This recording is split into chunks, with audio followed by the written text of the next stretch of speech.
to my channel.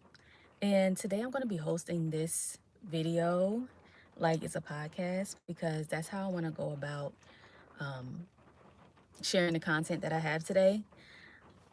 I've been posting a lot of reels and different content on different platforms, and I just want to bring it all together and share with you an overview of what I've been sharing because it's really good stuff. It's been hitting, and if you aren't like a social media type of person on all the platforms, I still want you to get the message.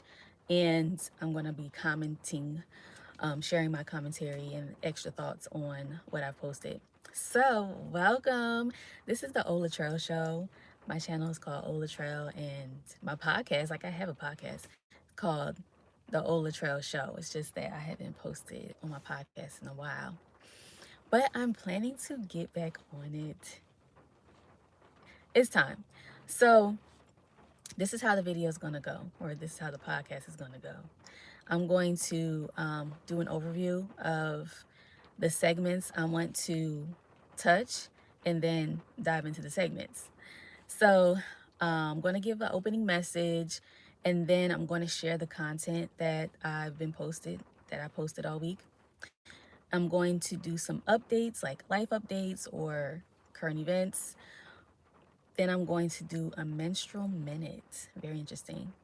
My magical week, because a lot comes up in my life that is so magical, and you'll hear about that. And then a feminine vibe setter song. Feminine vibe setter. So let's get into my opening message, which is the fact that I am focusing my content on blood type O women. I have my notes over here so I can stay on track. And it's narrowing down to these four main pillars. All of the things that I talk about, I've been able to narrow down into these four main pillars. So the first pillar is the nourished body. So this is implementing the blood type O diet and blood type O movement. So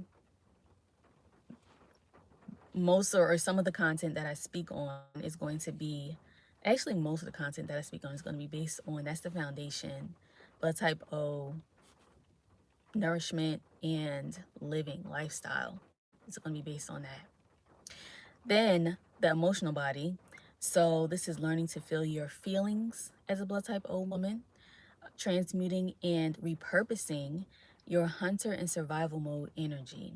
Okay, like controlling situations, being easily provoked, and being passive aggressive.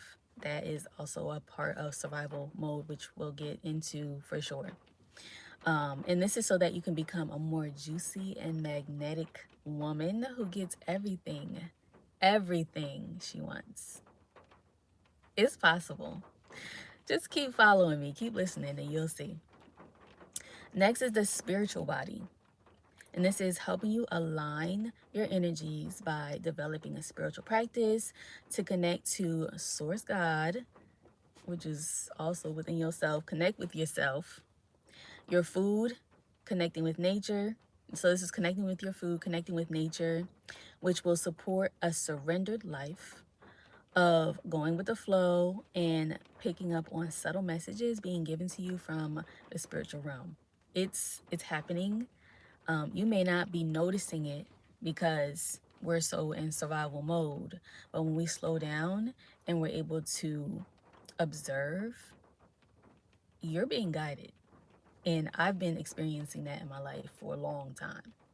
And it's brought me to this point, like literally of deciding to, I'll talk about it during this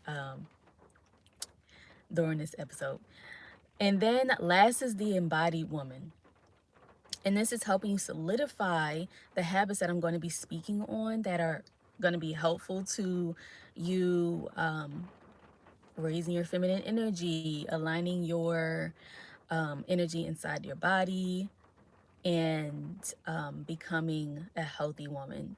So solidifying those habits with different practices that I'll teach you so that you can become a feminine leader in your own life, family, community, and beyond fostering collaboration instead of competition, which is a survival mode trait, and being an example for our men to find more balance in their masculine and feminine energies as well. We're working on balance so that we can be an example for everyone around us. Okay? So, now we're into content of the week.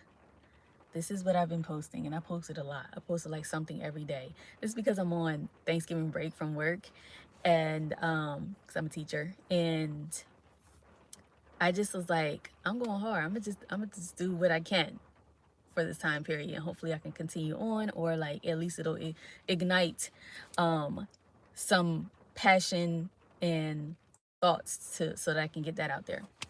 So I mainly post on Instagram, TikTok, and YouTube, and I'm really focusing on the short form videos because I'm better with that.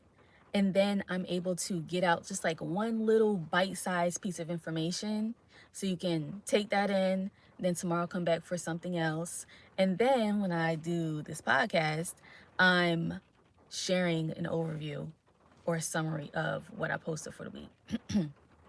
So I posted a text image that just says, feminine energy is not here for perpetual survival mode.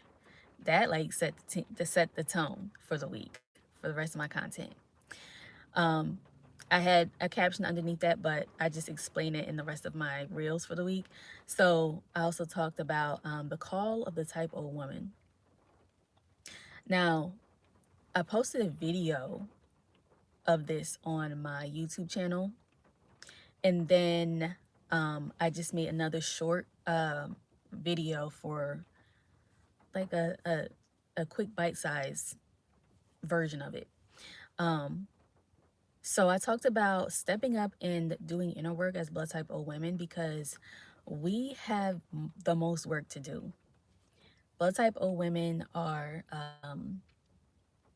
have bloodlines of hunters, and we also come from the Atlantean bloodline as well, the Atlantean civilization. And things that went on in those times are not exactly applicable today. For instance, hunters. We're not running around trying to find food, even though we can do that. We can go back to that if you want to. But we do have people who are like, that's their profession. They are professional hunters, and they provide food for butchers who can prepare the meat for us to buy from the store, or we can buy directly from the butcher, or we can go to a grocery store and buy from there. But all that energy that we used to use to be hunters and catch all of our food, that put us in survival mode during that time. But today, we don't need to be in survival mode in that way. We don't need to fear for our lives running after animals that other animals are also running after and trying to beat us to get to that animal, because we all need to eat, okay? Because eating is making sure you survive. All of that energy we got, I think I'm going to go into that in a minute, but we got aggressive energy. We have savage energy, because we're not going to let the other person win if we focused on making sure that we can live and that our family and our tribe can live. So somebody going down. That's how that was going back then. And then I talked about Atlantis, which is beyond that, where Atlantis ended up becoming corrupt because they needed something from the Lemurians. And originally they were already very highly intellectual, highly technological, highly masculine. Like, the civilization was a patriarchy and ended up becoming that And so when the Lemurians didn't give them what they wanted, which was a red crystal to help them to fight off this virus that they had, they ended up destroying them with like this tsunami that they like, what is the word?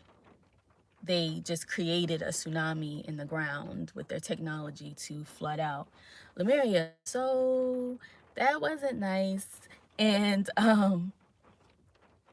then they ended up being flooded out themselves because of their corruption and other things that happened after that. So we got all of that in our DNA, and the way we behave as blood type O's is reminiscent of that.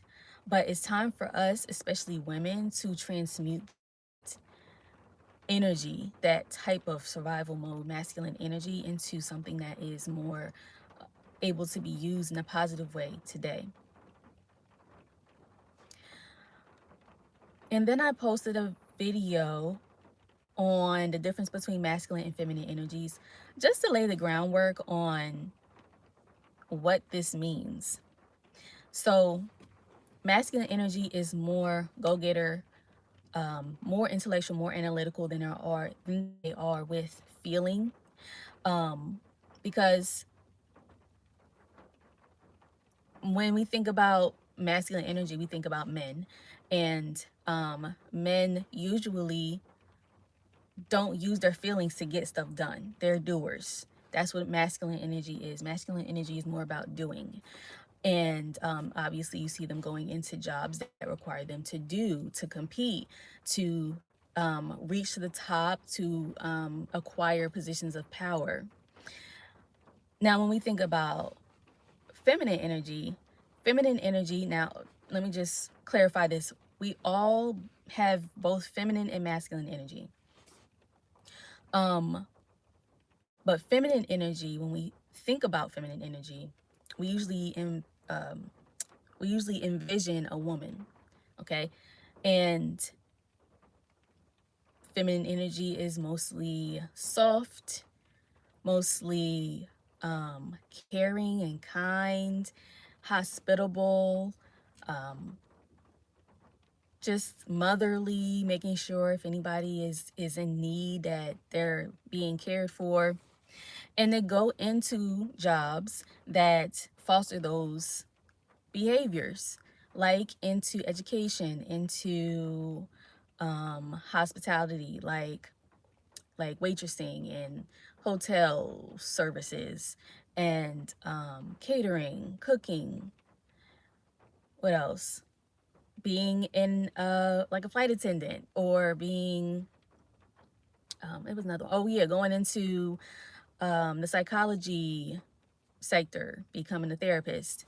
So those are two kind of opposites, but we all possess both, and we all need to balance both, because we're living in a world that is very masculine, and that seems like it's requiring more of our masculine behaviors, our masculine energy.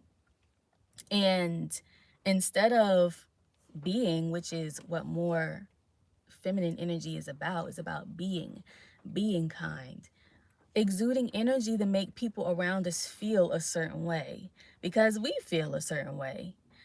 And when we're not able to be enough, and I'm not talking about be like going up to a certain level of worth, but more so being, just sitting there and being that, whatever that is you need to be.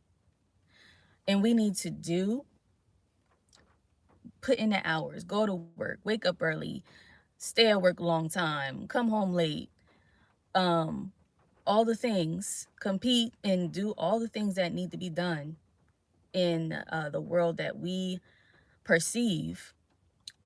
That is an imbalance. That is an imbalance in our energies. We're doing more than we're being. We're in our masculine more than we're in our feminine. And so we need to come to a balance. And that's what I believe us feminine women are here to do, us type O women, because like I said, we have a lot of work to do. So, and I say we have a lot of work to do because of the level of masculinity that we have inherited. And so, as we become more aware of how we are behaving, like, is it really important to think about um, how you are behaving throughout the day, throughout the week? What do you do in situations where somebody might have provoked you, or where somebody cut you off when you were driving to work, or when you were running late? Like, what, how did you feel? Okay, so that was the video on balancing, or the difference between masculine and feminine energies. And then I talked about one way you can become more feminine, and that is to release control. If you're ready to let go survival mode, the first thing you could do is to release control that doesn't belong to you.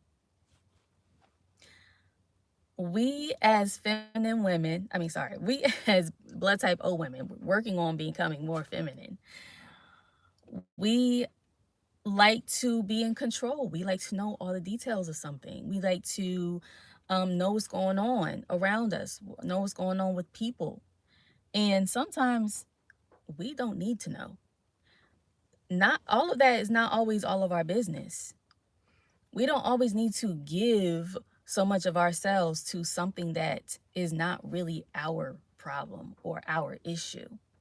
And so when we realize that, we can start to reel it back to ourselves and release the control that we just gonna throw ourselves down. Oh, let me do it, because this ain't being done right. Let me do it. Or let me help. Oh, you could do it like this and like this and like this and like this. All these different ways. Like, yes, we're knowledgeable. Okay. We have a lot of knowledge and a lot of strategies that can be helpful. But sometimes people don't care.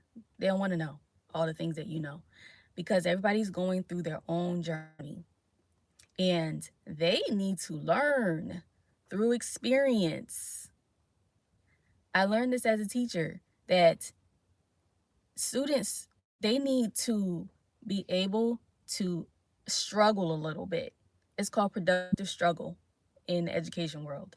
And when we allow people to struggle, even our children to struggle a little bit, they will learn the greatest lesson that then we can ever teach them. You know, you've told a child to do something a million times and they didn't do it.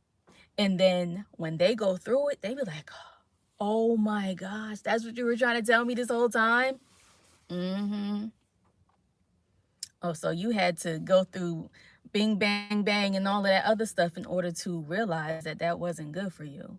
Yes, sometimes that is the case. So when we can understand that, sit back and release control, we can pour more energy back into ourselves and focus on our lives. What can we do? How can I organize my life? How can I use my masculine energy to create structure for myself? And also use your masculine energy to analyze if you even need to be in and insert yourself in that situation. That's what that's how we can balance our masculine and feminine. Use your masculine energy to work for your feminine energy. Okay. So that was that video. Then I also posted a carousel on Instagram, and it talked about how you can move and accelerate energy through your body with the blood type diet. Okay, so starting with the root chakra. So okay, let's start over. We have a energetic system. We have many energetic systems. One of the energetic systems is our chakra system, and it lines your spine pretty much from the bottom of your spine, your pelvic area, all the way up to your crown, which is the top of your head. And there are 7 chakras. So we have the root, which is the bottommost chakra. We have the sacral, which, okay, so the root is like your pelvis area. The sacral is your like reproductive area, like right below your belly button. The solar plexus is like right above your belly button. And then next is your heart. Then next is your throat chakra. Then next is your third eye chakra. And then next is your crown chakra. Okay, so people with blood type O are in survival mode and are usually existing in their lower chakras, like down where survival is focused. And that's where the root is and the sacral. And usually we are still in the root chakra. And the root chakra is focused on safety, survival, nourishment, and making sure basic needs are being met. Does that sound familiar to your life? I'm just trying to make sure these bills are paid. I just got to get something to eat and then I'm going to refocus back on my work. These are like, this is normal. This feels, it sounds normal and it feels normal, but it's not. We're really vibrating kind of low. And it's time to move up past that chakra, past, like, just move up into more higher vibrational chakras, higher vibration, like focusing on other areas in our lives that isn't just on survival. I think I'm explaining this like kind of confusing, but I'm gonna refocus back on my notes. Focusing on the root chakra to help us make sure energy is flowing through the root chakra is to eat the food that you're supposed to eat for your blood type. So blood type O's, the best food that you can eat is red meat, and that is beef, venison, lamb, and look at the food list guide. I have a food list guide linked in the description when this is over. And other foods that are grounding for you, because I believe that we are spirits living in a physical body, and or energy residing in a physical body. And sometimes our energy can be a little floaty where we are not comfortable in our body, especially if our body is not operating properly. So we need to feed it like a machine. We need to feed it or fuel it with the proper foods meant for how our body was designed. And if we're type O, if we have a type O body, then we need to feed it food that requires nourishment for the type O body. So, like I said, the red meat, give it a go. And not included in the red meat category for blood type O's for anybody. And then leafy greens. Again, food list guide is any of my content. Like when you go to my website, you'll be directed to the food list guide. But that will tell you all the foods that is good for blood type O for the most part. So that's how you can stabilize your root chakra, get the energy flowing through your root chakra. Next is sacral chakra. So your sacral chakra is focused on sensuality, sensation. How can we ignite the emotional part of ourselves? And when we think about food, eating for your blood type will help with that. But when you are physically involved in meal prep, meal planning, and cooking, let me tell you something. That is a spiritual thing. When you are involved in formulating food for yourself, for your body, for your family, and in the kitchen cooking up and mixing and got the spices and you got the meat and you got the marinade and you are kneading and not kneading, but getting the spices mixed all up in the meat, and you putting it in the oven, you turning on the heat to a certain temperature. Like, this is all sensory based. This is all sensory based. You got the smells. Listen, when meat is cooking, when you got you a beef roast, or you put some lamb in the oven, Lord have mercy, that stuff smell good. Can't wait for it to be done. Now, when it's done, it's time to eat. Oh my goodness. So you taking the meat, the steak, the lamb out the oven. You're making your plate. The plate looks so beautiful. You got your greens over here. You got your sweet potato if you want that. You got you a nice steak on that plate. About to tear it up. About to tear it up. And